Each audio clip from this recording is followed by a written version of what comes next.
Bom dia a todos.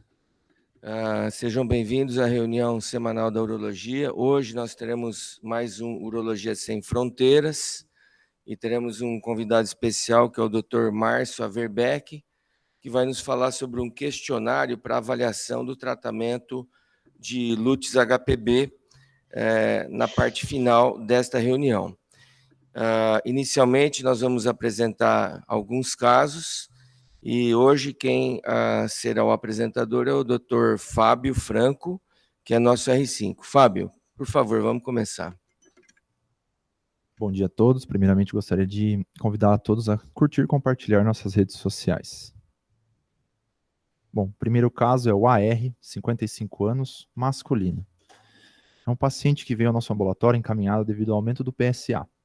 Refere Lutz há mais ou menos 3 anos, refere jato intermitente, entrecortado, negou qualquer perda urinária ou urgência. Quando foi aplicado o questionário o IPSS, apresentou uma pontuação de 19 e uma qualidade de vida de 2. De antecedentes é um paciente tabagista, 20 anos maço, negou o uso de medicações, refere que seu avô tinha teve um câncer de próstata aos 65 anos. Ele trouxe alguns resultados de exames externos que ele realizou ao longo desses últimos anos. Tinha um PSA total em 2021 de 7,2, PSA total em 2022 de 8,3, já tinha realizado 2 biópsias externas, todas negativas, e a última foi realizada há mais ou menos 6 meses. Tinha também um ultrassom de próstata, com uma próstata de 45 gramas, o índice de protusão prostática de 1,1 centímetro, 1 grau 2, e uma espessura do detrusor de 2 milímetros, com resíduo pós-miccional de 80 ml. No exame físico, ele tinha um toque retal, uma próstata de 40 gramas, fibroelástica, móvel, sem nódulos palpáveis. Caio, você tem um paciente com IPSS de 19, qualidade de vida 1, e tem esse ultrassom. Você acha que a investigação, do ponto de vista funcional, está adequada? Precisa de mais alguma coisa? Eu gostaria que você colocasse também o que é IPSS 19 e qualidade de vida 1. Bom dia, professor. Eu acho que não está completa ainda essa investigação dele. Você precisa fazer uma avaliação inicial, precisa de uma urina para descartar sintomas de armazenamento, de esvaziamento. Avaliação de função renal para ele também é importante. Entra aí um PSA que ele já tem anteriormente, então que entraria também nessa avaliação inicial. Uma fluxometria livre para ele também seria importante. Um paciente com IPSS de 19, um paciente que tem sintomas moderados aí, então ele já tem uma perda de qualidade de vida, então a gente tem que ver qual que é o predomínio de sintomas que ele tem, se misto, esvaziamento, armazenamento, e eu acho que é isso, professor. Qual foi a outra pergunta? André, ele falou vários exames aí, mas assim, pelas diretrizes, tanto americana quanto europeia, ou até ICS, o que é realmente fundamental quando você avalia um paciente que está com Lutz e provavelmente aqui HPB? O paciente masculino com Lutz, a investigação mínima laboratorial dele vai ser com o PSA, a creatinina, apenas com a função renal, e uma urina 1. Então, de exame laboratorial, são esses que são os exames aí fundamentais. No caso desse paciente, a gente tem um outro agravante aí, que são esses PSAs aí elevados, não tem aí o PSA livre para a gente saber quanto que está a relação, mas apesar de 2 biópsias negativas, a gente já poderia também já prosseguir essa investigação aí com exame de imagem, ser disponível. Professor Osamu, bom dia. Bom dia a todos. Então, o IPSS 19 já não é grave sintoma? Eu lembro que de 1 a 8 é leve, 8 a 18 ou 19 é moderado, acima de 19 é grave. Não lembro muito bem. Queria que comentasse. É o que eu te perguntei, Caio. A partir de 20. Tá. Então, ele tem razão, por isso que eu estou te perguntando. Então, muita gente não lembra, apesar de, você vê, ser uma rotina nós falarmos sobre IPSS, então é bom subclassificar esse IPSS e falar o que é essa qualidade de vida. Essa qualidade de vida vai de 1 a 5, né? Então, Arthur, você poderia complementar?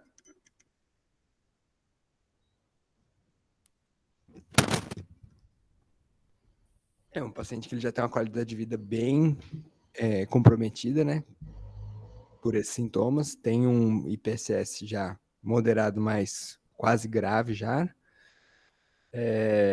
Concordo com o André também, questão da avaliação do exame de imagem para avaliar melhor essa questão do PSA elevado. E é um paciente que acho que não precisaria, com relação ao lútus, muito mais exames complementares para começar um tratamento, não. O que você faria para ele de tratamento? Inicialmente, acho que terapia medicamentosa para esse paciente. Ele já tem uma próstata maior que 30 gramas, daria para começar a terapia combinada. Terapia combinada.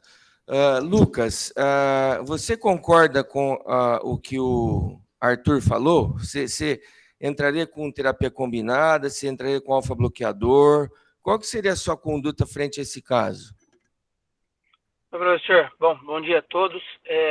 Com relação a esse caso, eu explicaria para esse paciente que ele tem, né, vários critérios aí. Ele está urinando mal, ele tem um IPSS que está ali na beira do grave, né?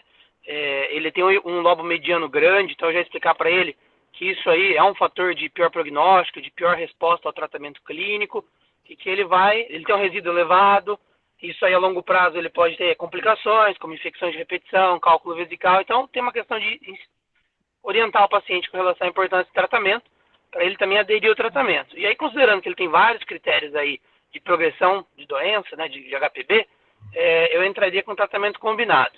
Avaliaria num próximo momento a melhora do jato dele, a melhora do fluxo e a melhora dos sintomas irritativos que ele tem junto aí nesse IPSS. Para daí avaliar se eu colocaria também um antimuscarínico ou um beta-3, enfim. E eu explicaria para ele que ele tem indicação de RTU, né? Então, assim, talvez no primeiro momento, às vezes uma primeira consulta, indicar uma cirurgia, talvez... E aí tem que entender a situação. Às vezes é um paciente também que já passou em outros 3 colegas, estava na dúvida, aí você discute e ele aceita a cirurgia. Então, se tiver muito da conversa, ele já teria indicação de tratamento cirúrgico no momento. Agora, um detalhe importante é essa questão do PSA elevado, né? Se ele não tivesse biópsia prévia, eu sem dúvida biopsiaria. Já que ele tem uma biópsia de 6 meses atrás, eu aguardaria um pouco mais e eu faria uma ressonância antes de um tratamento cirúrgico para ver melhor essa próstata e avaliar se eu repetiria a biópsia. Orestes. Olha, eu quero discordar um pouquinho do que me antecedeu, a não ser alguns. A prioridade nesse momento desse paciente, ele tem 2 PSA elevados e ele tem antecedentes de câncer de próstata. Saiu agora, em abril, o guideline de câncer de próstata, screening de câncer de próstata da AUA, que esses pacientes devem ser exaustivamente examinados com imagem. Então, eu sei que no nosso meio não é tão fácil, mas a prioridade nesse paciente, na minha opinião, é fazer uma ressonância magnética nesse paciente. E quanto ao HBP, você pode fazer coisas paralelas, como foi citado aqui, não discordo com isso, mas temos que achar uma ressonância para esse paciente. Doutor Osama, o senhor levantou a mão, o senhor quer fazer algum comentário? Exatamente isso que o Oreste falou. Eu acho que precisa investigar esse PSA elevado, porque eu não sei aonde foi feita essa biópsia, que tipo de biópsia foi feita, o sextante ou várias biópsias. Então, eu acho que concordo com o Oreste. Tem que investigar esse aumento do PSA primeiro, antes de qualquer tratamento. E o que foi feito, Fábio? Só uma pergunta antes para o professor Adriano. Professor, o senhor pensaria em terapia apenas com um alfa-bloqueador, pensando nesse PSA, que poderia ser um fator confundidor se nós associarmos aí um 5-alfa-redutase para esse paciente? É uma boa pergunta. Nós temos que lembrar que quando você entra com inibidor de 5-alfa-reductase, a avaliação do PSA tem que ser avaliada com um certo critério. A gente sabe que esse PSA, geralmente, ele cai pela metade. Então, seria importante a avaliação da relação livre sobre o total, né? Mas concordo com o que o Orestes falou, com o que o Dr. Osama falou, que existem condutas, acho que mais adequadas agora para avaliar esse paciente do ponto de vista de neoplasia, que seria, então, uma ressonância multiparamétrica. Dr. Márcio Averbeck, obrigado pela sua presença, seja bem-vindo. E qual é o seu comentário? Bom dia, pessoal. Bom dia, doutor Adriano. Um grande abraço a todos os colegas aí da Unicamp. Um caso bem interessante, né, apresentado, e eu concordo que, nesse contexto, o que nós faríamos aqui no Hospital Moinhos de Vento seria uma ressonância magnética multiparamétrica de 3 Tesla da próstata, uma vez que, caso esse paciente tenha, né, o PSA que se mantém em nível aumentado, esse exame nos ajuda a entender um pouquinho melhor se há lesões focais e se as biópsias que foram feitas anteriormente foram suficientes na avaliação para exclusão de câncer de próstata nesse paciente. Em relação à possibilidade de tratamento, aqui eu gostaria de fazer uma observação que eu vejo muito frequentemente na minha prática clínica. Acho que os colegas foram muito felizes em colocar a importância de fazer uma urofluxometria livre nesse paciente como exame que fornece dados objetivos, uma vez que existe uma discrepância bem importante entre sintomas e impacto na qualidade de vida numa grande parcela dos pacientes. Verifiquem que esse paciente tinha um IPSS de 19 pontos e um impacto relativamente pequeno na qualidade de vida. Então, eu acredito que uma urofluxometria livre seria definidora. E eu digo mais, assim, sem ficar em cima do muro, se ele tivesse um fluxo muito, muito ruim, eu consideraria, inclusive, um estudo urodinâmico para esse paciente, apesar de nós sabermos que a urodinâmica não é um exame que deva ser considerado como uma rotina em HPB e LUTS, mas em pacientes com fluxo intermitente, um fluxo muito baixo, formação de resíduo pós-miccional, muitas vezes a gente consegue entender um pouquinho melhor a partir do próprio estudo fluxo-pressão, se há uma obstrução mais grave, e nesse contexto a gente poderia, quem sabe, orientar o paciente um pouco melhor sobre o risco de disfunção vesical associada à obstrução crônica, né? Ao final, o doutor Adriano mencionou sobre as alterações do PSA com uso de inibidor da 5-alfa-redutase.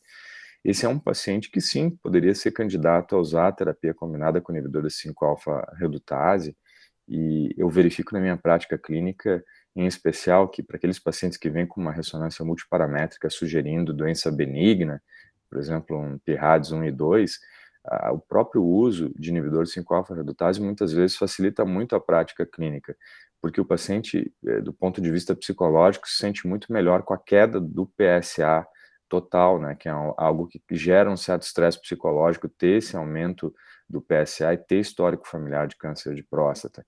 E, pasmem, o uso do inibidor, por exemplo, a gente tem dados a partir do estudo REDUCE, né, com dutasterida, ele aumenta a sensibilidade do screening com o PSA e não diminui ela, uma vez que a gente sabe que deve haver uma redução de cerca de 50% no nível do PSA total em 6 meses, né, de tratamento, ao redor dos 6 meses, e que esse PSA em pacientes que fazem uso crônico e regular do tratamento não deve aumentar, mesmo que discretamente, ao longo do tempo.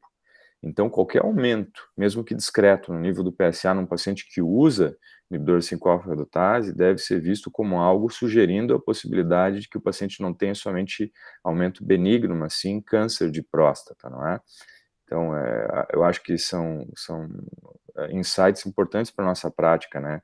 E, nesse contexto, muito frequentemente o uso de inibidor de 5-alfa-redutase, no meu ponto de vista, até facilita a conduta, uma vez que a regra que a gente utiliza atualmente para monitorização do PSA é a regra do nadir do PSA e não aquela regra antiga da duplicação que levava a biópsias tardias e diagnósticos tardios em pacientes que tinham concomitância de HPB e câncer de próstata.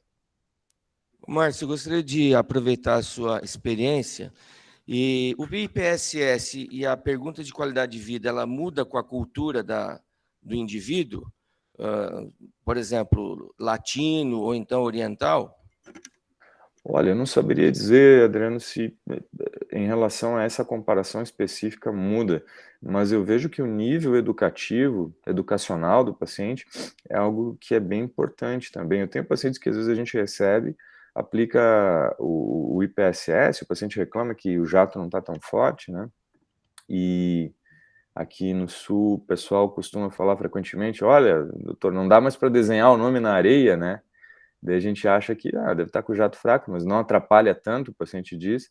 Vai ver, o IPSS se aproxima de 30 pontos e o paciente não se sente incomodado.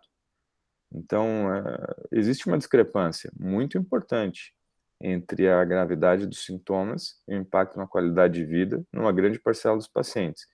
E é por esse motivo que exames não invasivos, que trazem dados objetivos, como a própria urofluxometria livre e o ultrassom do trato urinário, são tão importantes na prática clínica. E no caso desse paciente em especial, tendo uma protrusão intravesical da próstata de 1,1, existe uma correlação muito forte entre a possibilidade de obstrução infravesical no tubo urodinâmico, né? Então, pautado nesses achados todos que eu mencionei, a possibilidade, inclusive, de a gente considerar um estudo urodinâmico nesse paciente. Obrigado. E o que foi feito, Fábio? Optamos, então, por prescrever apenas tansulosina para esse paciente, tá?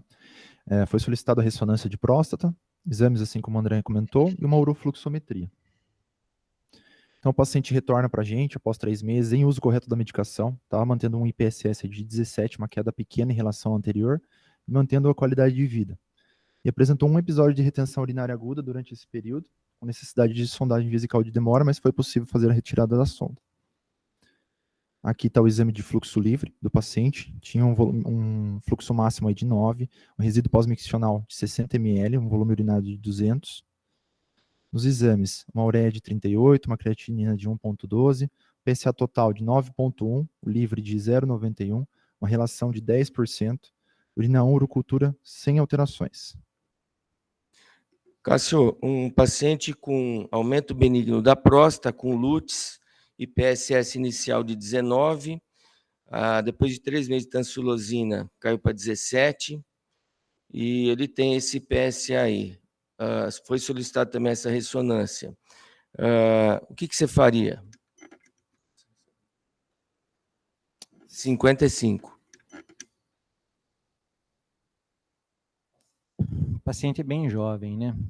Agora, o volume prostático é grande, né? 40. Não é tão grande. Na né? ressonância Então, dava 52 gramas. Tá. Então, a ressonância ela tem valor. O resultado da ressonância, qual foi mesmo? Se o Dr. Larran quiser comentar. Não, então, falo que eu deu acho que é ressonância importante, e depois eu peço a ressonância na conduta, o paciente é muito jovem. Deu um PIRADS 2 na ressonância, um índice de protrusão de quase 1 centímetro. A minha tendência seria otimizar o tratamento do LUTS e seguir em curto prazo com o novo PSA. Doutor Daniel, ele fez essa ressonância, o senhor poderia comentar para a gente? Oi, bom dia a todos. Sim, claro. Aqui nós estamos com 2 cortes no plano sagital, ponderação T2, então a gente observa uma sonda vesical, balão na luz vesical, bexiga com pouco conteúdo urinário, a sonda ao longo de todo o trajeto uretral. Se puder apontando, por favor, Fábio, eu agradeço. E aí a gente já tem uma ideia da próstata, o tamanho da próstata, então isso que está mais posteriormente com sinal mais elevado é a zona periférica e todo o restante aí é a zona de transição anteriormente. E existe uma protrusão intravesical aí estimada em 1 centímetro aproximadamente, né? Tem mais imagens, por favor? Aqui nós temos uma combinação, então, só para eu saber o que tem de diferente. Tem mais imagens, sabe? Só para eu saber até que ponto eu discuto nesse slide. Não, professor, apenas esse slide. Ótimo. Aqui são só apenas ilustrações do que a gente encontrou ao longo de todo o exame, né? Então, na imagem superior esquerda, ali, T2 é um T2 de alta resolução, com FOV dirigido para avaliação prostática, né? Então, nós observamos aí a zona de transição heterogênea com alguns nódulos de hiperplasia. E se puder apontar, Fábio, a zona periférica homogênea, como se fosse aí, isso, exatamente. A periferia posterior e lateral da próstata, né? Toda homogênea, sem nenhuma área focal que se destaca aí, né? Nas 2 imagens de baixo, nós temos à esquerda o ADC e à direita a difusão. Então, o que a gente esperaria para o câncer de próstata seria um hipersinal na difusão coincidindo com o local onde tem hipossinal no ADC. Nesse caso, não há este achado. Mais uma vez, zona periférica homogênea, sem restrições à difusão. E à direita, a gente tem uma das aquisições do estudo perfusional, à direita, no canto, na imagem superior da direita, uma das imagens do estudo perfusional. O estudo perfusional, a gente precisaria avaliar todas as imagens na estação de trabalho e a gente documentaria aqui uma alteração perfusional, que no caso não tem. Tá? Então, é uma ressonância magnética da próstata que demonstra alterações benignas, né? Então, tem só aí sinais de hiperplasia da zona de transição, mas sem áreas suspeitas para neoplasia. Obrigado, doutor Daniel. Wagner, o paciente está com esse LUTS, aumento benigno, e esse PSA elevando, uma próstata aí de 50 gramas, um PIRADS2. Como é que você faz essa análise aí? A ressonância, ela é definitiva para indicar a biópsia, ou você leva em consideração também esses derivativos aí do PSA? Bom dia a todos. Bom dia ao Márcio Averbeck, que está com a gente aqui na reunião, os professores, os colegas. E é um caso difícil, né? Acho que a gente está pedindo um estudo melhor, e a ressonância é um exame bom. Você tem que levar em consideração, principalmente se realizado em pessoas que sabem o exame, que conhecem, né? Você falou PIRADS3 uma hora nessa ressonância, ou PIRADS2? Não, PIRADS2, professor. PIRADS2. Então, estamos diante de uma hiperplasia benigna e, surpreendentemente, com uma elevação do PSA importante, né? Esse paciente tem 2 biópsias externas, né, Adriano? Alguma coisa não está bem nesse caso, né? Embora nós tenhamos uma ressonância normal, eu não sei, eu revisaria essas biópsias antes de partir por um procedimento cirúrgico. Esse paciente está em retenção, ele vai precisar de uma cirurgia, né? Então, antes de considerar uma RTU nesse paciente ou qualquer um desses outros procedimentos, eu revisaria essas biópsias e pensaria até na possibilidade de fazer uma terceira biópsia, viu, Adriano? Dependendo do número de fragmentos, tudo já foi dito aqui, né? Mas, apesar do PIRADS2 e eu confiar nessa biópsia, esse paciente está com o PSA subindo, a gente tem que fazer alguma coisa nesse sentido. Daniel, eu gostaria de fazer uma pergunta a você. O PIRADS2, ele não exclui um tumor, certo? O que se lê ali é que você não tem um tumor clinicamente significativo, é isso? É importante salientar isso, tá? Nós temos, a ressonância ela tem uma sensibilidade alta para a detecção da neoplasia clinicamente significativa. Sim. Mesmo assim, ela não tem um valor preditivo negativo de 100%. O valor preditivo negativo gira aí em torno de 90%, tá? Então, quando a gente tem uma ressonância negativa, o paciente realmente não terá câncer em aproximadamente 90% dos casos. Então, como todos os exames complementares, não é 100%. E o que foi feito para esse paciente, Fábio? Bom, como esse paciente acompanhava também outro serviço, com esses achados de exame e tudo mais, foi optado pela outra equipe em realizar uma ressecção transuretral da próstata para o doente, colocando todas as possibilidades, os riscos para o paciente, que o mesmo aceitou. Então, o paciente retorna conosco após 8 meses do procedimento, o anátomo da RTU sem malignidades, o IPSS de 8, uma qualidade de vida de 1. Perdão, a qualidade de vida dele não. A qualidade de vida dele melhorou bastante aqui, tá? Eu me confundi, mas a qualidade de vida estava de 4, tá? PSA total nesse momento de 10,3, PSA livre de 0,82 e uma relação de 8%. André, e agora? O paciente ele teve até um aumento, uma piora aí do PSA dele. Então, eu seguiria com a investigação e realizaria uma nova biópsia de próstata. A última biópsia dele foi do ano passado, certo? Certo. Diante de uma elevação com uma relação ruim dessa forma, acho que a gente está autorizado aí a realizar uma biópsia de próstata. Você tem o volume que foi ressecado aí, não? Professor, lá no anátomo estava escrito 20 gramas.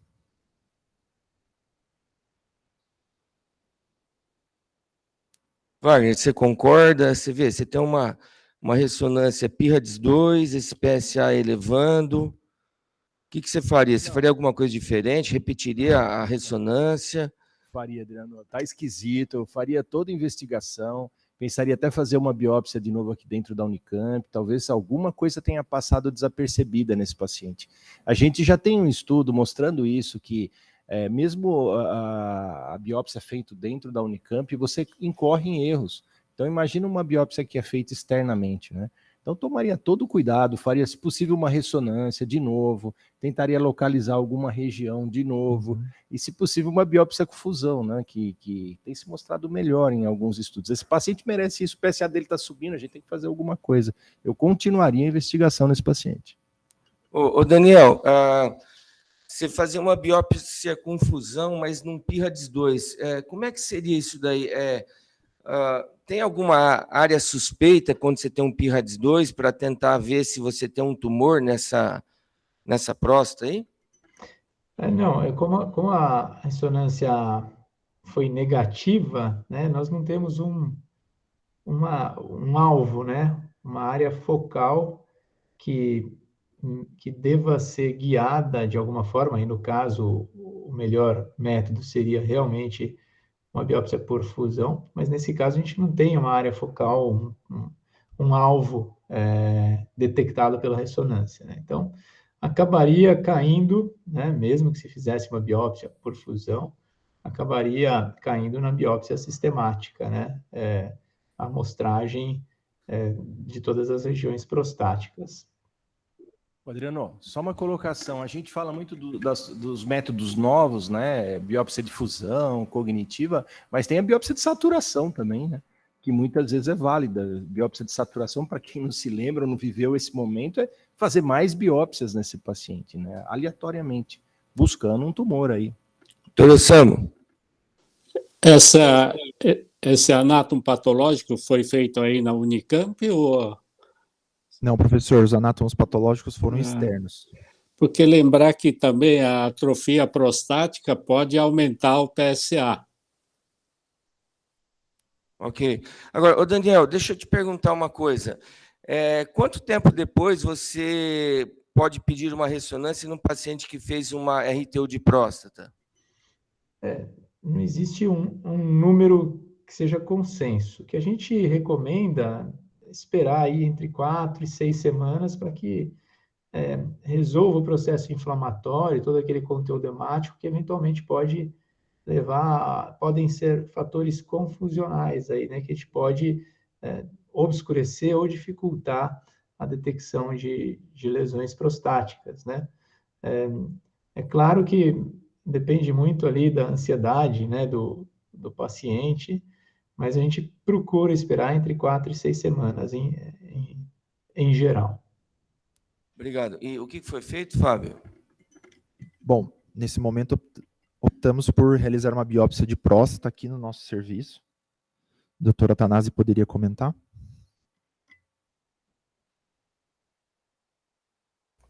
Em apenas um fragmento dos 12, né, enviados, nós observamos um pequeno foco de adenocarcinoma. Aqui está assinalado com essa seta.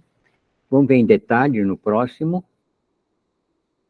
Um pequeno foco Gleason 3+3 igual a 6. Próximo.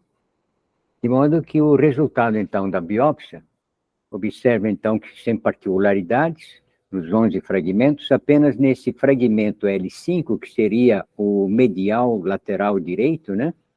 Um adenocarcinoma, Gleason 3+3 igual a 6, um diminuto foco menor que 1 milímetro, num fragmento com cerca de 12 milímetros de comprimento. Isso dá, então, menos que 8%.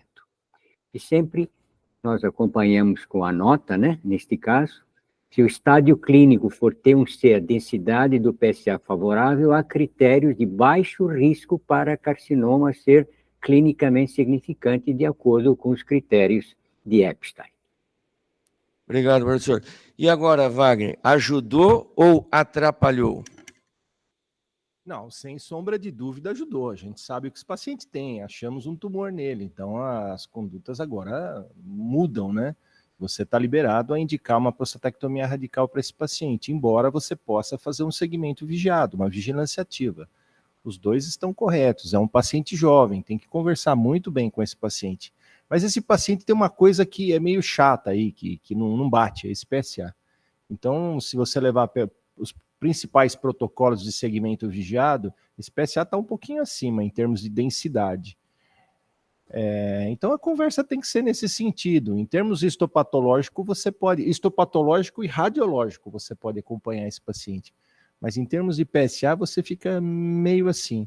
Conversaria bem com o paciente, as duas possibilidades são viáveis, ou uma cirurgia, uma prostatectomia radical, ou uma vigilância ativa para esse paciente.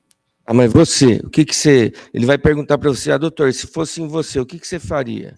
Adriano, essa conversa é muito difícil. Aí você tem que gastar tempo com esse paciente. Então, o paciente você vai... Existem pacientes que chegam e falam, eu quero resolver, eu estou com sintoma, não aguento mais ver esse PSA subindo, eu quero resolver esse problema. Cirurgia. Ah, doutor, eu morro de medo de sonda, de hospital, eu queria fazer isso em último lugar, eu faço o que o senhor mandar para não fazer cirurgia. São dois perfis diferentes de pacientes. Você tem que analisar isso no dia a dia e fazer o que o paciente deseja, né? É um paciente que é possível de fazer segmento vigiado, sim, e aí você teria que acompanhar bem esse paciente com PSA, ressonância, provavelmente novas biópsias. O estudo PROTECT foi lançado agora, acho que vocês ouviram falar, a gente até apresentou na jornada, mostrou que a sobrevida desses pacientes que são operados, radioterapia e acompanhamento vigiado, a sobrevida é igual em 15 anos. Só que esses pacientes, ao longo dos anos, em 5 anos, mais da metade desses pacientes vão precisar de cirurgia. Então tem que avisar ele. Não é que ele vai fazer vigilância ativa, ele não vai operar. Grande chance de, nos próximos anos, ter uma mudança no quadro, ou do PSA, ou do histopatológico, e precisar de uma cirurgia. Boa conversa com esse paciente agora.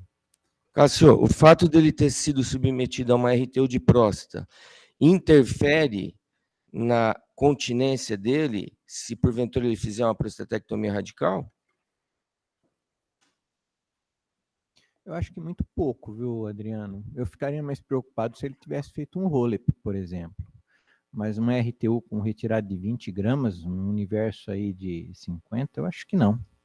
Não ressaltaria isso como um problema para a cirurgia, a princípio. E o que foi feito para ele, Fábio?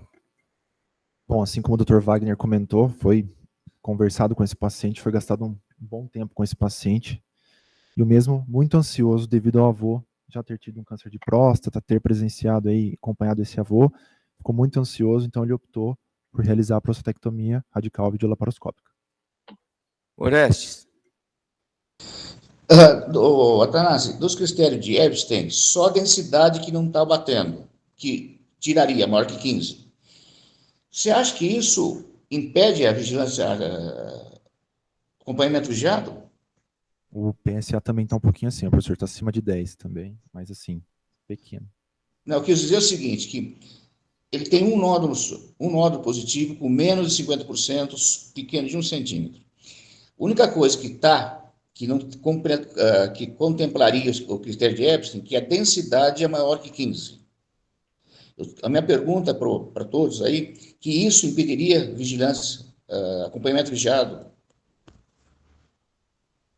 É boa pergunta, Orestes. Você, quando faz uma vigilância, vamos supor que você coloca um paciente em vigilância ativa, você tem gatilhos, né, para você fazer o tratamento para esse paciente. Um dos gatilhos é o PSA.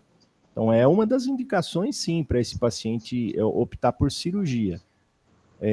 Mas conforme a gente já disse aqui, os critérios eles estão cada vez mais ampliando para a vigilância ativa. É uma boa maneira de você conduzir esses casos.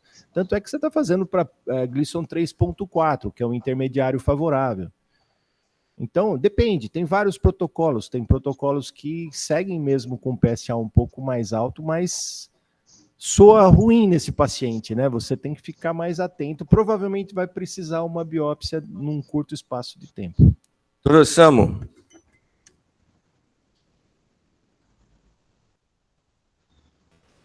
Pois não. O senhor está com a mão levantada. É da pergunta anterior? Não, já foi. Obrigado. E o que foi feito, Fábio? Bom, foi feita a prostatectomia. No PA1, paciente aceitando bem a dieta, deambulando, função renal sem alterações, dreno apenas de 30 ml. Foi optado em sacar o dreno e alta para retirar a sonda vesical de demora. No PO7 foi retirada a sonda, o paciente retorna no PO30 com o PSA zerado, refere pequenas perdas urinárias aos grandes esforços, foi encaminhada a fisioterapia e retorna também para checar esse anátoma patológico. Se a doutora Tanasi puder comentar.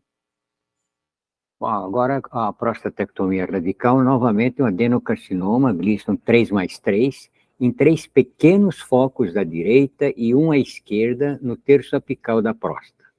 Margem circunferencial, vesical e apical livres de neoplasia, vesículas seminais livres de neoplasia. Foi enviado um fragmento em separado da vesícula seminal esquerda, não sei porquê, mas também livre de neoplasia. E o estádio, então, PT2. Portanto, um tumor bastante limitado, né?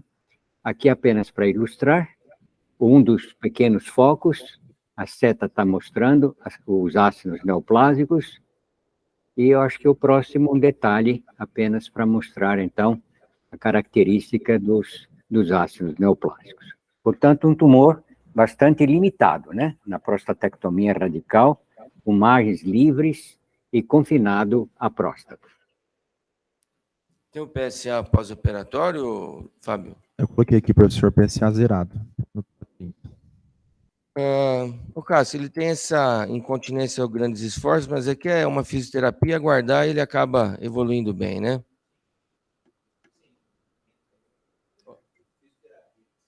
No momento, a conduta é fisioterapia, nada a fazer. Tá, então, um final feliz.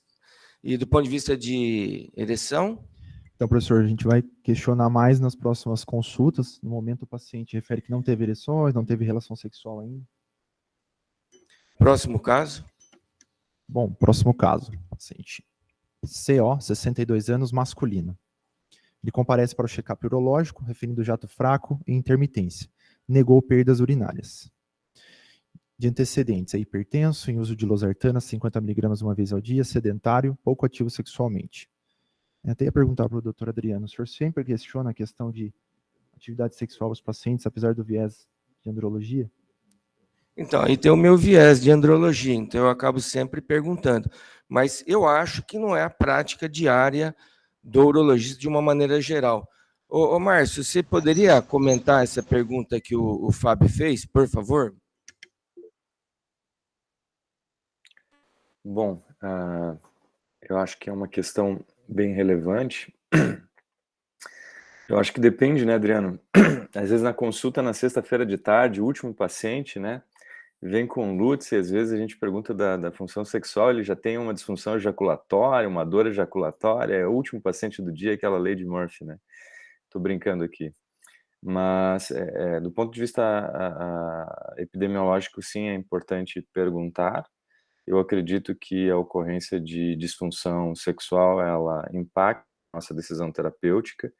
Nós sabemos, a partir do estudo da vida sexual do brasileiro, da doutora Carmita, que, por exemplo, disfunção erétil acontece em mais de 50% dos homens a partir dos 40 anos de idade.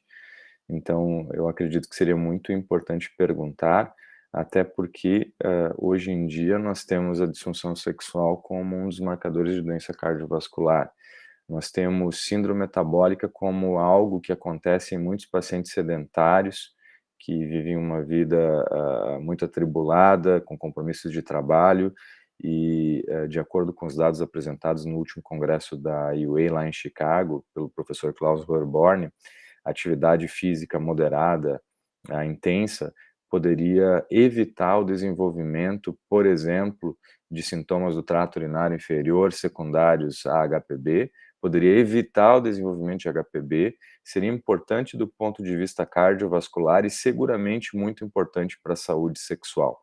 Então, acho que cabe a nós, urologistas, avaliarmos hábitos de vida, descartarmos a possibilidade de o paciente estar apresentando síndrome metabólica e orientarmos adequadamente o paciente sobre a importância de atividade física regular, não só para que ele viva mais com menos doença cardiovascular, mas que ele também tenha uma incidência menor de HPB e que possa ter uma vida sexual melhor. Obrigado. Orestes?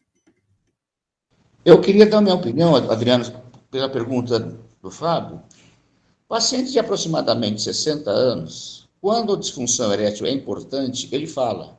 Porque a gente não sabe exatamente. Quando ele não dá importância, ou porque a mulher não é ativa, já entrou na menopausa, ele está numa zona de conforto sem ter isso, ele não conta. Então, eu creio que isso, só quando ele queixa, a gente deve investigar. É uma opinião minha, com o maior respeito, quem pensa diferente.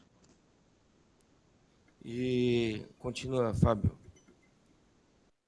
Bom, aqui está o IPSS do paciente, o IPSS total de 12, qualidade de vida de 3. Vocês podem observar mais sintomas de esvaziamento. No exame... Espera aí.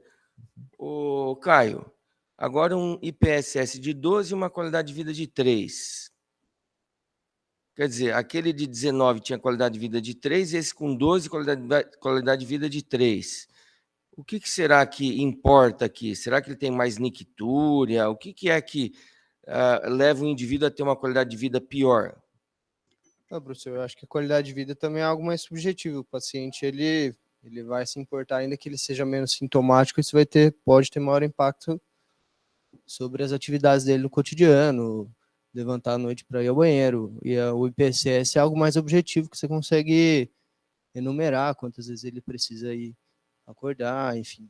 Eu acho que aí a qualidade de vida vai ser individual para o paciente, dependente do quão sintomático ele esteja.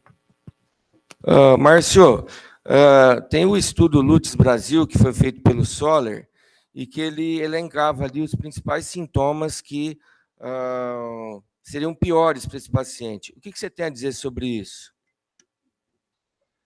Adriano, eu fui um dos autores desse estudo também, né, o Lutz Brasil, juntamente com o Roberto Soler, o Cristiano Gomes. Esse é um estudo patrocinado pela indústria, né? Na época ele foi fomentado pela Stellas Pharma Brasil e incluiu aí milhares de pacientes. É um estudo representativo da população brasileira nas 5 grandes regiões geográficas, né? Então, como eu sei que tem residentes aí na sala, eu recomendo fortemente que os residentes tenham acesso a esse estudo, porque do ponto de vista de prevalência populacional, esse é o único estudo que tem um tamanho de amostra adequado para fazer inferência para toda a população brasileira. Tá? Então, os resultados do Lutz Brasil não foram diferentes em relação à comparação com outros estudos populacionais, como o próprio EPI-LUTz, né? Como o próprio EPICS, que foram realizados em países lá do hemisfério norte. Os sintomas mais incomodativos acabaram sendo sintomas de armazenamento, tanto sintomas de esvaziamento quanto armazenamento foram extremamente prevalentes na população brasileira.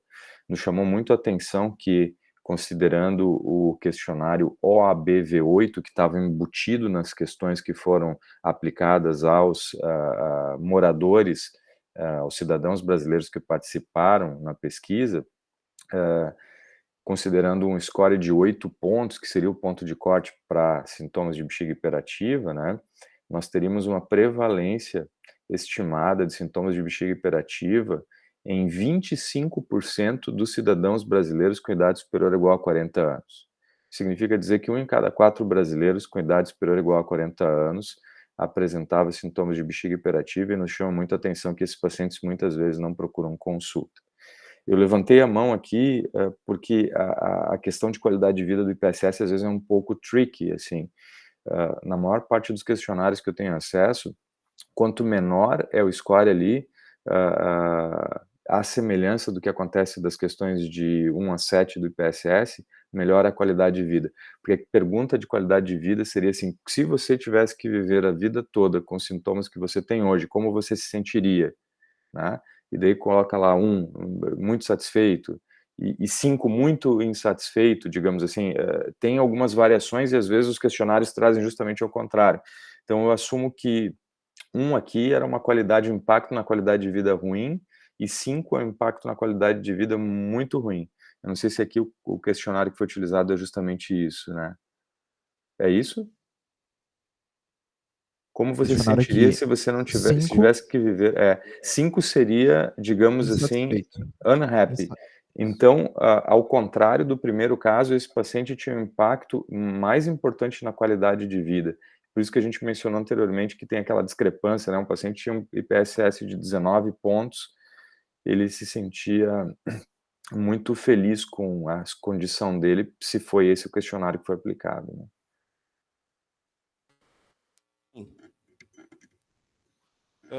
E o que foi... Bom, como é no que... exame físico, uma próstata de 40 gramas, fibroelástica, sem nódulos. Conduta nesse momento aí.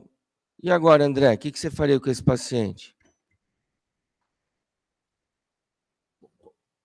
Qual o tamanho da... Uma próstata de 40 gramas. Ele ainda não tem sem ainda nódulos. investigação. Esse PSS de 12, o paciente com índice de qualidade de vida de 3. Vamos começar a investigação para ele, solicitando um PSA, uma creatinina, uma urina 1, se possível, isso é meio de praxe no nosso serviço, que pela facilidade a gente faz um fluxo livre e um ultrassom de próstata com avaliação de resíduo pós-miccional. O que foi feito? Bom, nesse momento foi feito isso mesmo, foi solicitado alguns exames, ureia de 38, creatina de 1, PSA de 1.7, uma urina 1 e urocultura, sem alterações. No ultrassom de próstata, uma próstata de 40 gramas, um índice de protusão de 0,6 e uma espessura do detrusor de 1 milímetro. Foi realizado o urofluxo, um fluxo máximo de 12, volume urinado de 205 e um resíduo pós-miccional de 45. E agora, Caio Core, o que você faria?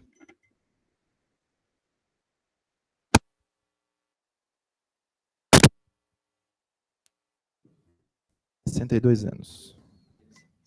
62 anos, uma próstata de 43 gramas, um PSA de 1.7, índice de protusão de 0.8.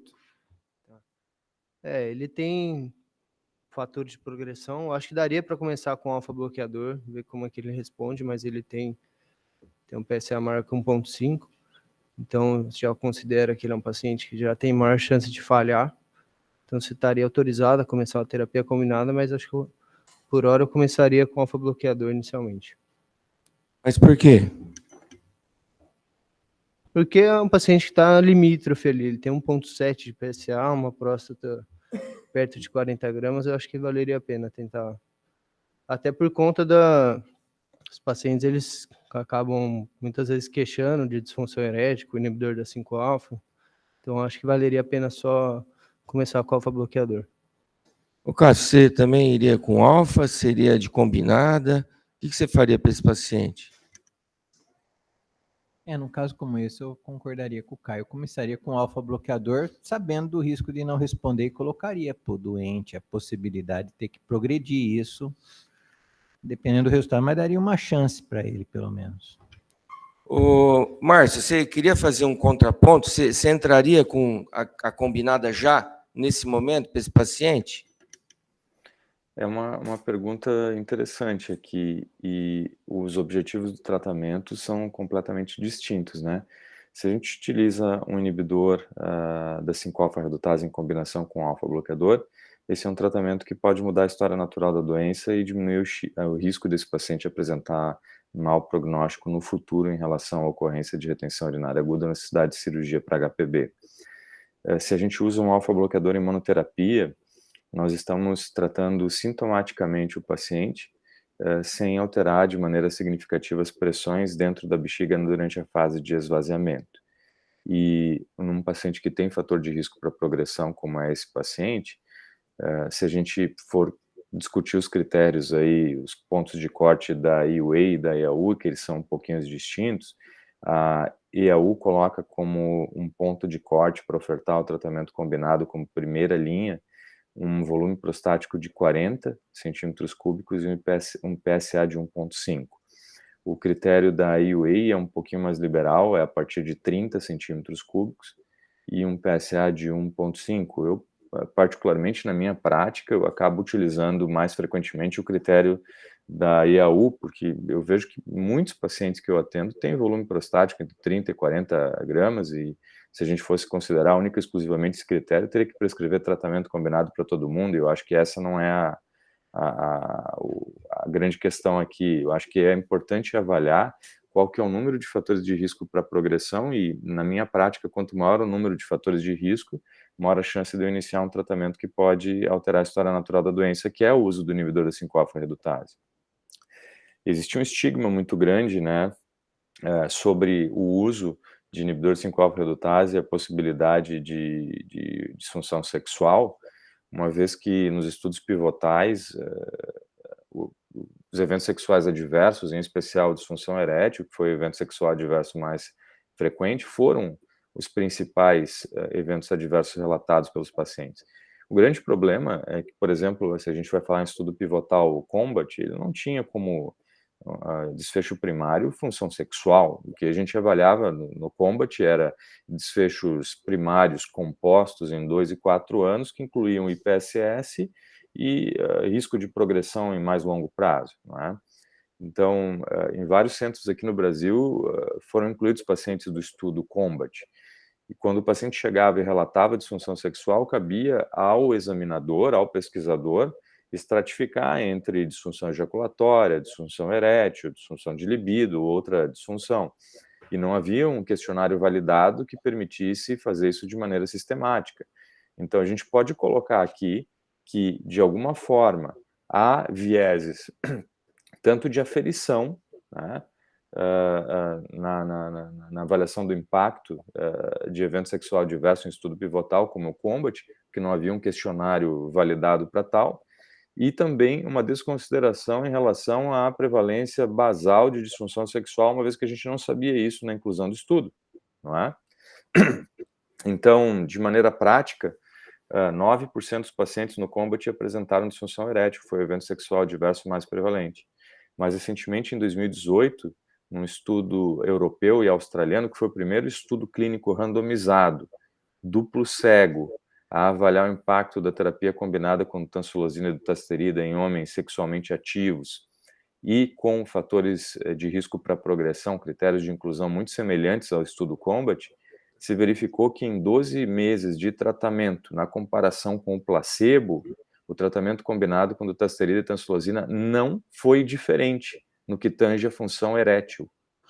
Isso, para mim, eu achei muito interessante, porque eu tinha uma ideia completamente diferente em relação a esse impacto. E, de outro lado, o impacto predominante nesse estudo, com nível de evidência, então, 1B, foi na função ejaculatória, né?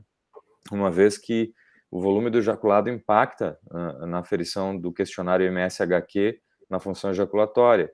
E tanto o alfa-bloqueador seletivo, que é a tansulosina, quanto o inibidor de 5-alfa-redutase podem causar diminuição do volume do ejaculado, que é um mecanismo de ação desses medicamentos de forma distinta, né? No caso do alfa-bloqueador, a anejaculação. No caso do inibidor de 5-alfa-redutase, a redução do volume prostático e involução das vesículas seminais. Então, eu acredito que se a gente vai considerar o tratamento combinado, pensando no risco de progressão, esse tratamento deveria ser iniciado precocemente. Se o paciente não quer iniciar o tratamento combinado e está preocupado com o risco de progressão em longo prazo, esse é um motivo a mais para a gente considerar o tratamento cirúrgico da HPB. Obrigado, Márcio. E o que foi feito para esse paciente, Fábio? Foi iniciado, então, a terapia combinada para o paciente, vai retornar conosco para acompanhamento. Então, agora eu gostaria de convidar o Dr. Márcio Averbeck, grande conhecido de vocês, um grande conhecedor sobre a urologia funcional, e ele vai nos falar sobre uma ferramenta para predizer o resultado do tratamento clínico dos pacientes que apresentam sintomas do trato urinário inferior secundários ao aumento benigno da próstata. Muito obrigado. Obrigado você, Márcio. Adriano, é uma honra poder estar aqui conversando com um grupo tão seleto de colegas e deixa eu tentar colocar aqui a minha apresentação. Só me avisem se deu certo aqui, se apareceu, por favor. Apareceu? Sim. Joia. Bom, o tema que a gente tinha alinhado, então, para essa apresentação seria quais são os fatores que determinam o melhor tratamento do paciente com HPB e LUTS. É um tema bem audacioso, assim, porque são tantos os fatores que determinam o melhor tratamento. Eu vou tentar trazer para vocês aqui, ao longo dos próximos minutos, alguns insights sobre como avaliar isso de uma maneira mais condizente. Essa aqui é a minha declaração de conflitos de interesse, tá? Essa aqui é uma apresentação que está sendo fomentada pela GSK, da qual eu sou internal expert.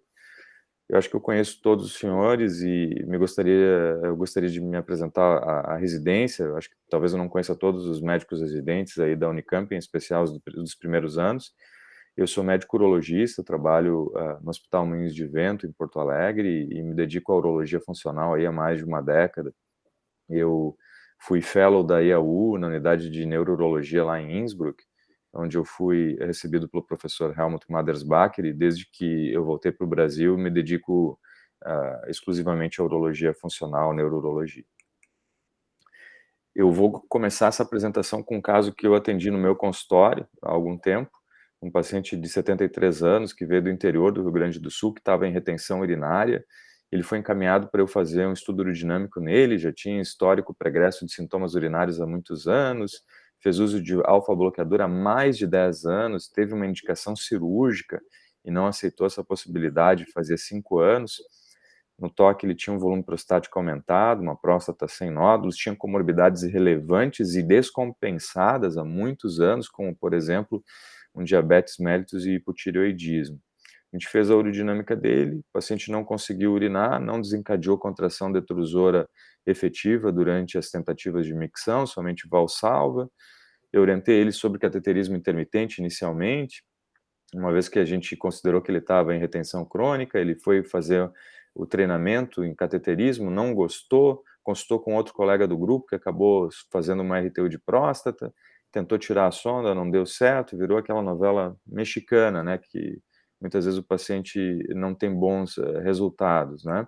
Ele acabou voltando com a gente para fazer uma videoaerodinâmica, porque se considerou que talvez a RTU não proporcionou um bom resultado. Vejam que a videoaerodinâmica não era diferente do primeiro exame, o paciente não conseguiu desencadear uma contração detrusora efetiva durante as tentativas de micção, e vejam no filme que a loja prostática era ampla. Então, esse é um paciente que a gente não quer necessariamente atender, porque a gente quer tentar evitar um desfecho como esse, tratando esse paciente mais precocemente com alternativas que possam mudar a história natural da doença. Eu montei aqui essa apresentação em 3 partes distintas, cada uma delas vai levar cerca de 5 a 10 minutos, tá? Então, a gente vai falar sobre as recomendações das diretrizes, vou trazer uma perspectiva dos principais estudos e, no final, a ferramenta que o Dr. Adriano Fregonese mencionou. Então, hoje a gente tem várias opções terapêuticas na área de HPB e LUTS, desde tratamentos medicamentosos e tratamentos cirúrgicos minimamente invasivos. Vejam que no algoritmo da EAU, quando o paciente não tem fator de risco para progressão, com ponto de corte, como já foi mencionado, inferior a 40 centímetros cúbicos, eu poderia usar um alfa-bloqueador ou um inibidor da 5-fosfodiesterase de uso diário. O alfa-bloqueador, que é o medicamento que a gente mais usa na prática clínica, ele acaba relaxando o músculo liso na saída da bexiga, o que gera uma melhora no questionário IPSS de cerca de 3 a 4 pontos e uma melhora no fluxo de cerca de 20%, sem alterar de maneira significativa as pressões dentro da bexiga durante a fase de esvaziamento, conforme foi demonstrado por um estudo publicado por Fusco e colaboradores no European Urology há alguns anos. Se o paciente tem fator de risco para progressão, né, a primeira linha de tratamento para o paciente que vai aceitar receber esse tratamento por pelo menos 1 a 2 anos é o tratamento com inibidor da 5-alfa-redutase.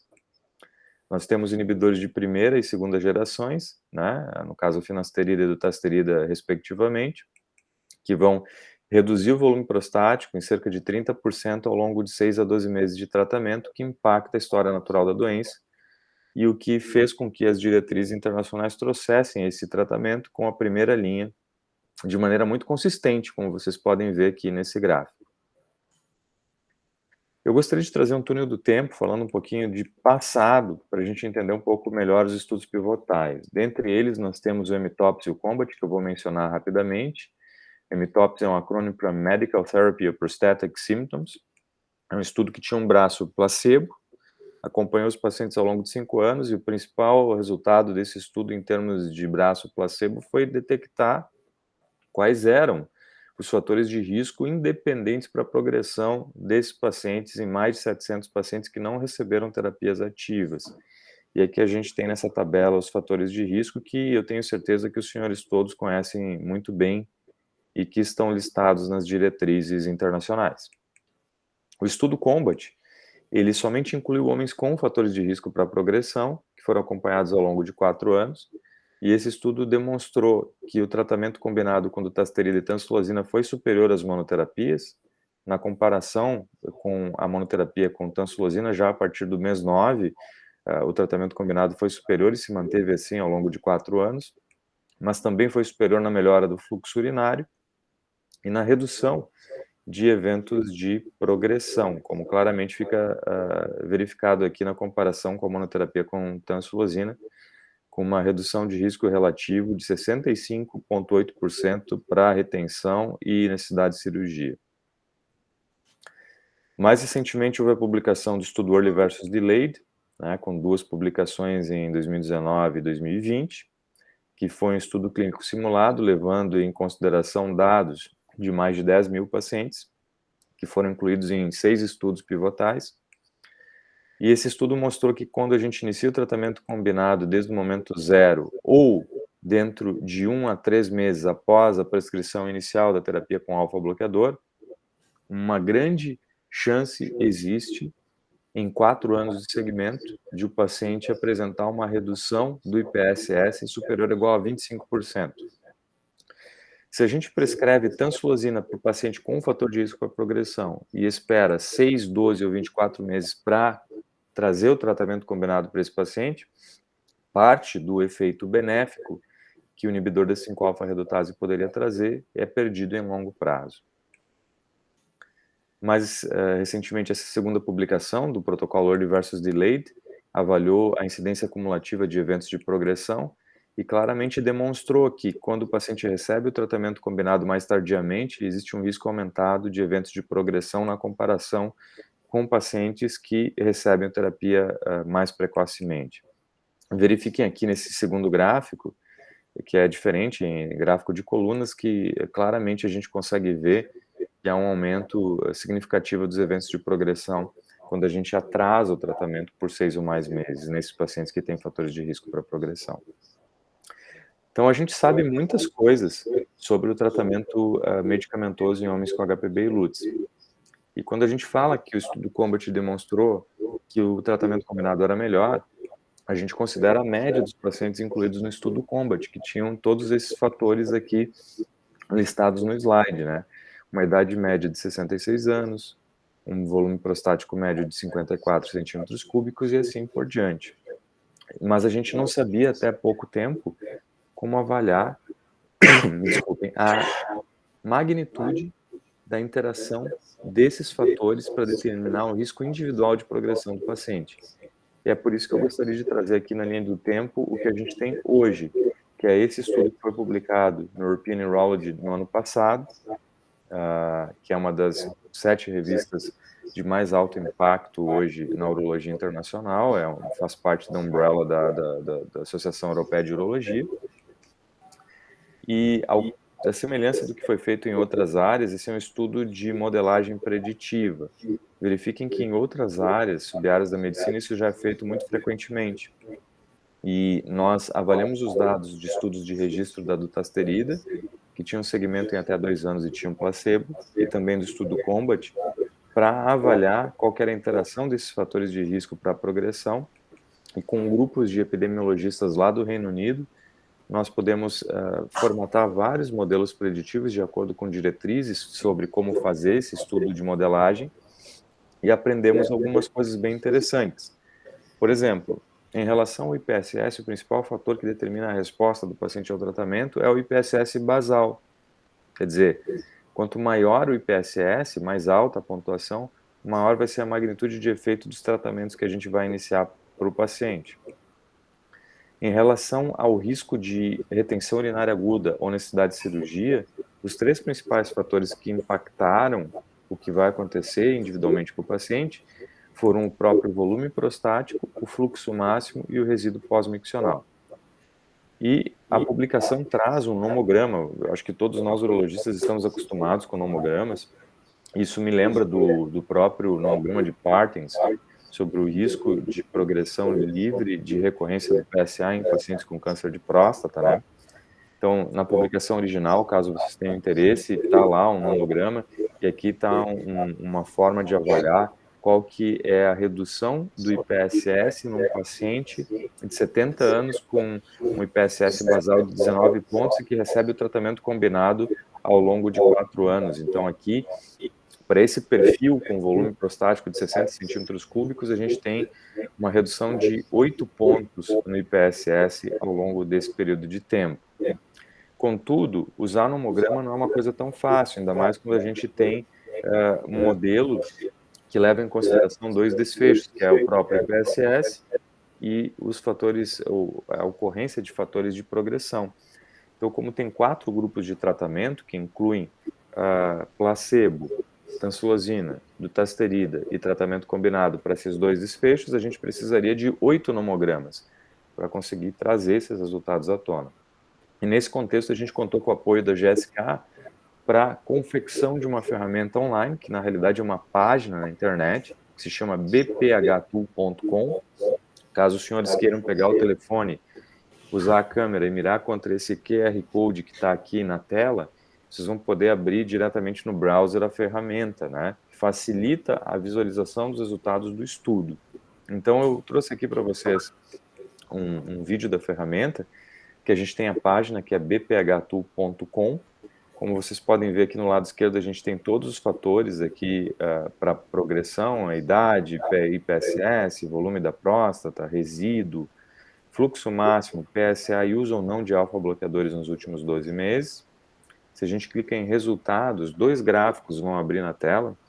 Do lado esquerdo a gente tem o gráfico do IPSS, quando a gente passa o cursor na tela, ele vai mostrando o que acontece ao longo do tempo nos diferentes grupos de tratamento, e nesse lado direito os fatores de progressão. Aqui, de uma maneira meramente acadêmica, para ilustrar o que acontece, verifiquem que se a gente muda os critérios aqui na tabela do lado esquerdo, aqui nesse campo do lado esquerdo, automaticamente o gráfico ele é atualizado, e a gente verifica que nesse paciente de 60 anos com um IPSS de 32 pontos, a redução do tratamento combinado, por exemplo, em 4 anos vai ser de menos 16 pontos. E aqui na comparação do tratamento imunoterapia com tansulosina versus tratamento combinado, a gente vê uma diferença bem significativa. Vamos fazer um pouquinho diferente. Se a gente trouxer aqui o IPSS para 25 pontos, vamos aumentar o resíduo pós-miccional para 150 ml. Vamos reduzir o fluxo máximo aqui para 7 ml por segundo e deixar o PSA aqui em 3,5. Se a gente deixar um volume prostático aqui de, quem sabe, 90 centímetros cúbicos, a gente vai ter aqui resultados melhores com o uso do inibidor 5-alfa-redutase em longo prazo, como você pode ver claramente aqui no gráfico da esquerda, mas o que chama mais a minha atenção é que a chance de progressão, retenção urinária aguda ou necessidade de cirurgia foi de 1 em cada 3 pacientes na tansulosina versus 10% no grupo de tratamento combinado. Então eu acredito que essa ferramenta ela possa ser útil em pacientes com fatores de risco para progressão, para a gente entender o que acontece em longo prazo, independentemente do interesse de se usar tratamentos medicamentosos nesse grupo de pacientes, uma vez que a gente tem resultados do placebo em até 2 anos também, mas de maneira mais consistente, resultados com diferentes terapias medicamentosas em até 4 anos.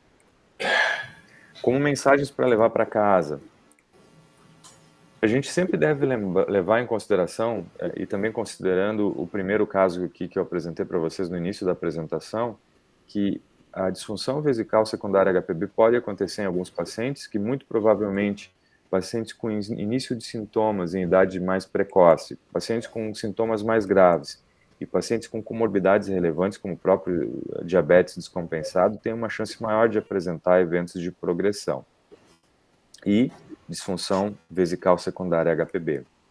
E nesse gráfico aqui, que talvez alguns dos senhores já tenham tido a possibilidade de verificar em apresentações prévias, mas que eu acho bem relevante, Se a gente for considerar a prevalência de HPB, e lembrando que HPB a gente usa de maneira geral, mas HPB, do ponto de vista estritamente de terminologia, é um diagnóstico histopatológico, né?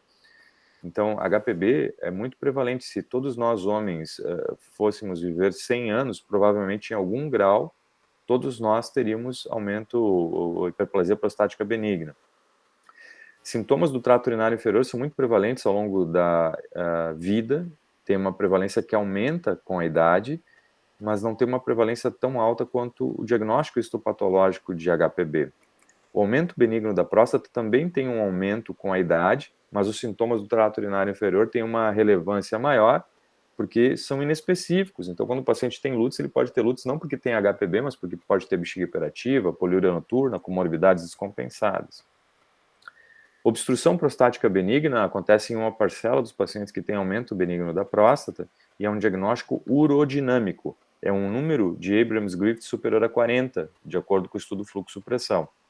Então, se a gente considerar a obstrução e a gravidade da obstrução, é justamente com ela que vem complicações de longo prazo que aqui estão em vermelhos no gráfico, que incluem aumento da espessura da parede vesical, trabeculações que denotam a deposição de colágeno na bexiga, a redução da capacidade da bexiga de armazenar a urina sob baixa pressão, que é a complacência, e os distintos padrões de disfunção vesical, que podem incluir hiperatividade detrusora no armazenamento e hipoatividade detrusora no esvaziamento. O que a evidência nos diz atualmente é que a gente tem uma janela terapêutica para evitar essas complicações. E toda a evidência que nós temos hoje sugere que a gente deve trazer essa janela terapêutica para a esquerda em pacientes que merecem ser tratados de maneira a fornecermos um tratamento que pode mudar a história natural da doença, que do ponto de vista medicamentoso seria o uso combinado de inibidor de 5-alfa-redutase, e do ponto de vista cirúrgico, todas as técnicas que nós, urologistas, fazemos muito bem, incluindo a própria RTU de próstata, não é? Ou a própria enucleação, enfim, como os senhores tenham treinado. E aqui existe essa janela terapêutica, eu trouxe um vídeo. Não é fácil encontrar o melhor momento da janela aqui para todos os pacientes, tá? Então, respondendo a pergunta que o Dr. Adriano Fregonese me fez para responder para vocês nessa aula, quais são os fatores que determinam o melhor tratamento do paciente com HPB e lútis? A gravidade dos sintomas, o tipo de lútis, as suas comorbidades, né, dos pacientes, as preferências dos próprios pacientes, porque é importante considerar o que o paciente quer fazer também no início do tratamento, o risco de progressão da doença, o incômodo na qualidade de vida e a disponibilidade e expertise de recursos médicos hospitalares, né? Em especial, esse último fator foi muito importante e determinante daquilo que a gente pôde ofertar para os pacientes ao longo dos anos da pandemia. Muito obrigado a todos pela atenção, para mim é uma grande honra e felicidade poder estar conversando com a Unicamp mais uma vez aqui, e estou à disposição, Adriano, caso tenha alguma pergunta que eu possa ajudar a esclarecer. Parabéns, Dr. Márcio Averbeck. Excelente apresentação, muito didática e esclarecedora. E eu acho que essa ferramenta vai ser muito útil para nós, urologistas, para acompanhar o tratamento desses pacientes que apresentam esses sintomas urinários do trato inferior. Alguma pergunta para o Dr. Márcio? Dr. Wagner. Márcio, parabéns, hein? Muito boa apresentação, gostei muito. Você é sempre muito didático, faz um assunto difícil ficar fácil, viu, Márcio? Parabéns. Mas eu queria te falar de um assunto difícil, hipocontratilidade. Foi até o caso que você mostrou aí no começo, né? Esses pacientes não se convencem do cateterismo. Eu acho que você também não convenceu muito o paciente, né? E a gente vê que é assim no dia a dia. Ele acabou procurando cirurgia, que muitas vezes não funciona, né? Então é uma abordagem difícil nesses pacientes. Eu queria que você falasse um pouquinho, como é que é o seu dia a dia? Você acha que vale a pena operar esse paciente? O colega que operou, ele errou? É assim? A história parece que é assim, né? Eu queria que você comentasse um pouquinho. E obrigado aí, viu? Wagner, muito obrigado pelas palavras e fico muito, muito feliz em poder estar podendo responder essa pergunta que você fez. Infelizmente, hipoatividade detrusora no esvaziamento é algo que a gente sempre vai receber na nossa prática, né? E não é porque a gente usa medicamento ou deixa de usar medicamento, é porque a população envelhece, é porque a população tem doença neurodegenerativa, é porque a população tem comorbidades relevantes que muitas vezes não são bem compensadas. Então, E às vezes a gente ouve a pergunta assim, será que a gente prescreveu tratamento medicamentoso da HPB, isso causa disfunção vesical? Evidentemente não. O que causa disfunção vesical nesse grupo de pacientes é um paciente que recebe um tratamento que não está alinhado com a sua possibilidade de mecanismo de ação. Por exemplo, se eu tenho um paciente que tem vários fatores de risco para progressão da HPB, e a gente não está dando um tratamento que pode mudar a história natural da doença, como é o próprio caso de um alfa-bloqueador, tá? Em longo prazo, eu deveria considerar ou tratamento combinado ou tratamento cirúrgico. Se o paciente, por exemplo, é orientado sobre risco e benefício do tratamento combinado e não quer usar o tratamento combinado no longo prazo, esse é um paciente que, no meu ponto de vista, sim, enquadra perfeitamente no perfil de tratamento cirúrgico.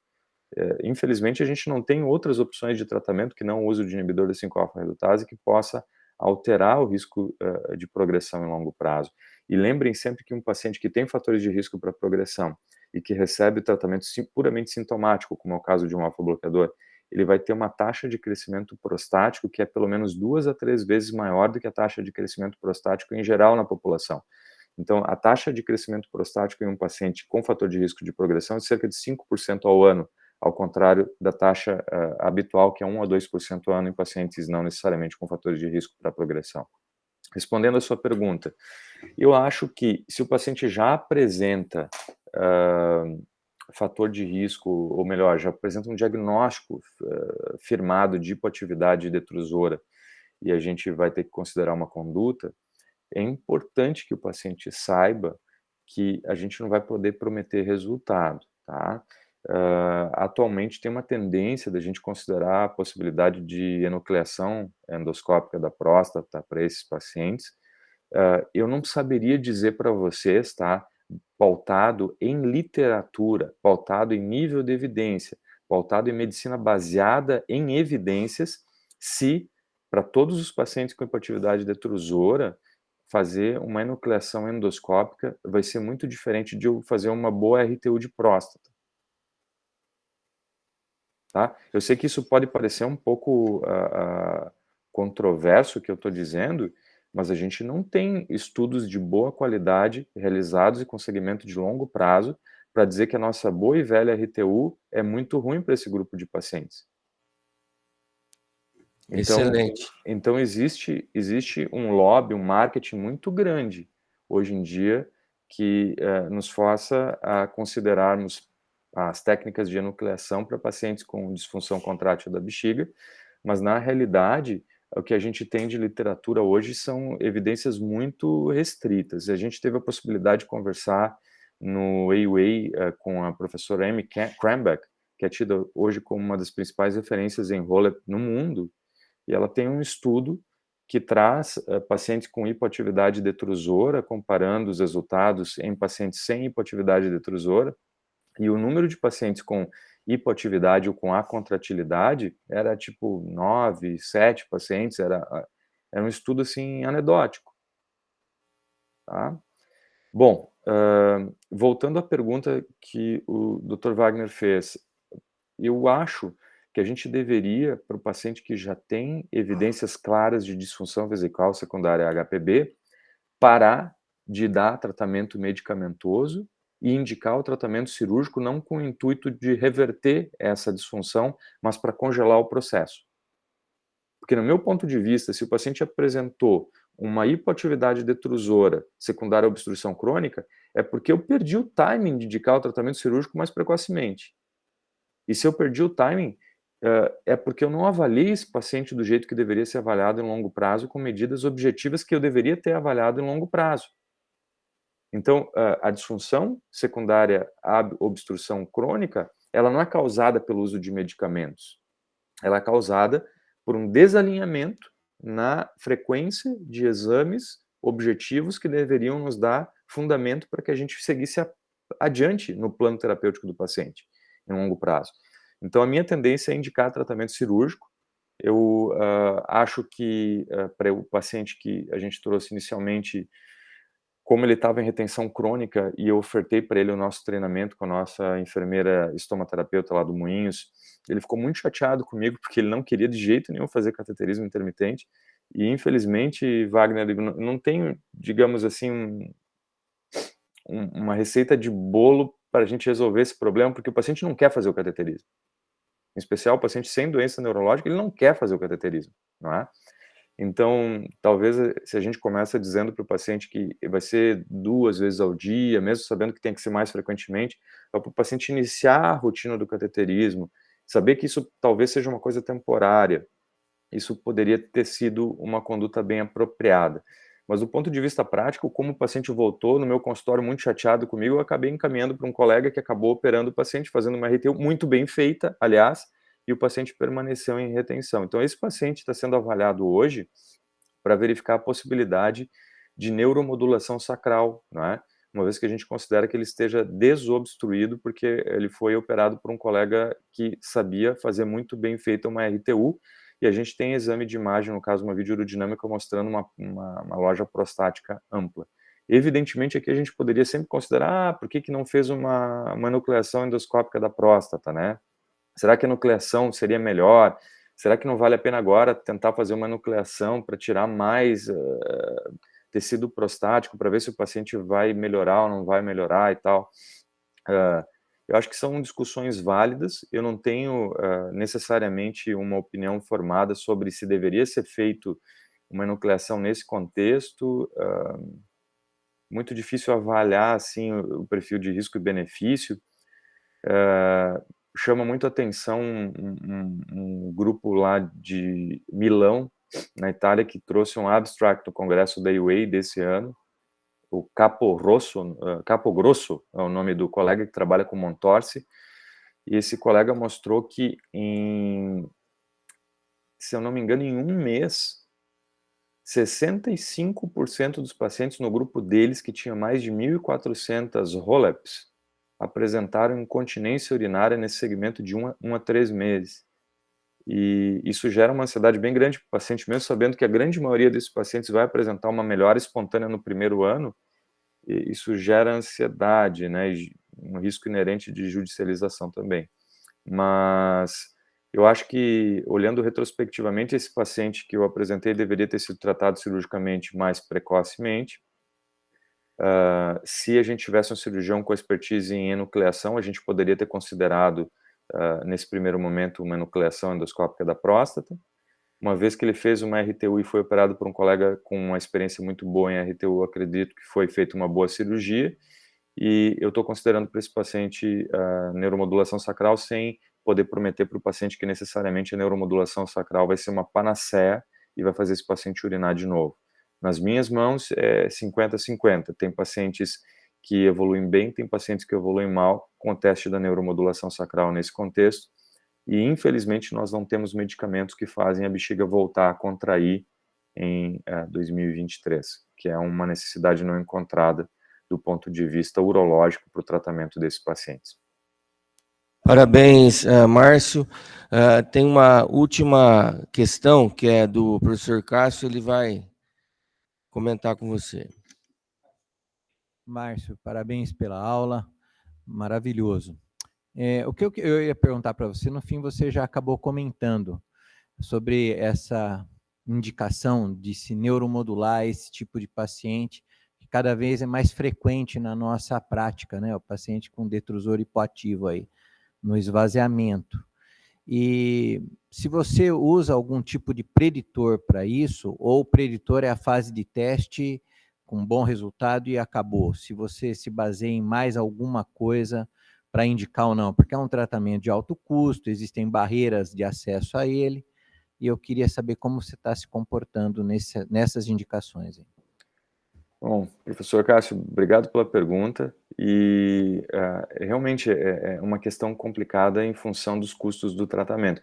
Nós sabemos que a neuromodulação sacral está no rol da ANS, né, e foi incluída desde janeiro de 2014, mas é um tratamento bem caro. Então, a gente tem que ter um pouco de parcimônia na indicação dos pacientes que podem potencialmente se beneficiar dessa modalidade terapêutica.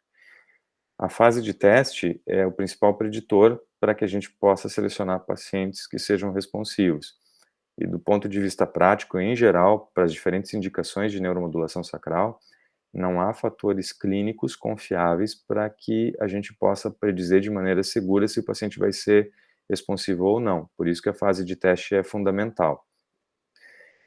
Pensando no que já foi publicado anteriormente, e respondendo a sua pergunta, a única situação que me levaria a ter uma indicação com mais segurança da neuromodulação sacral, com uma expectativa que a neuromodulação sacral pudesse fornecer melhores resultados ou resultados efetivos no teste, seria considerar os dados publicados pelo grupo de Maastricht, que eu sei que a Unicamp tem uma proximidade muito grande.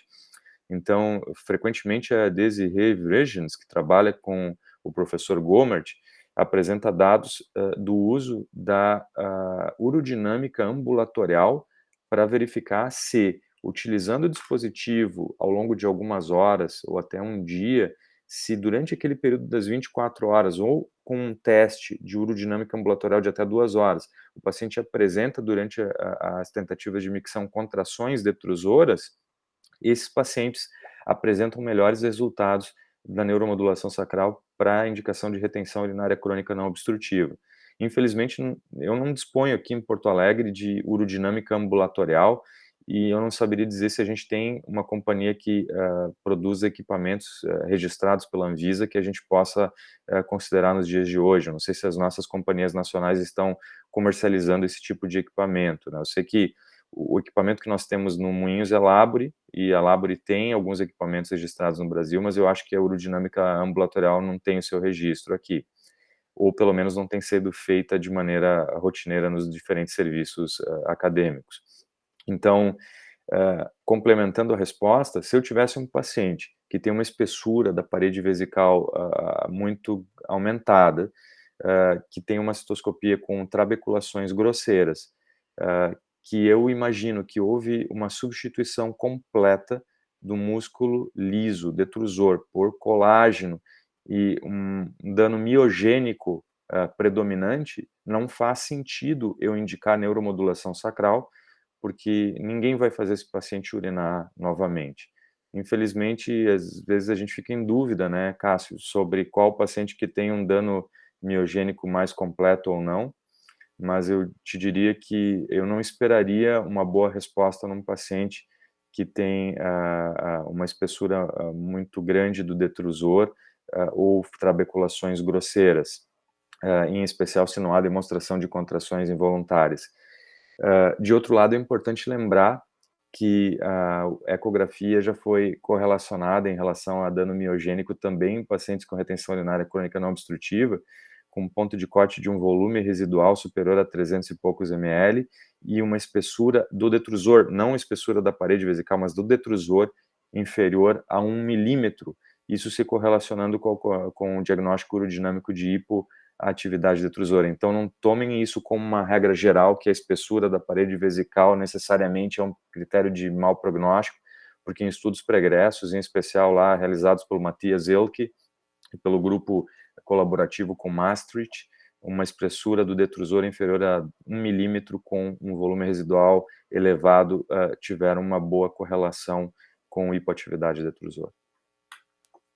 Mais uma vez, muito obrigado, Márcio, por você participar da nossa reunião. Espero vê-lo novamente aqui nessa tela. E parabéns pela sua apresentação, muito didática, muito esclarecedora. Eu sei que os indivíduos aqui vão se beneficiar muito dessa ferramenta que você apresentou, dessa discussão rica que você proporcionou a nós, e gostaria de, mais uma vez, agradecê-lo. E bom dia a todos. Bom dia. Pessoal, grande abraço. Bom dia, pessoal. Obrigado.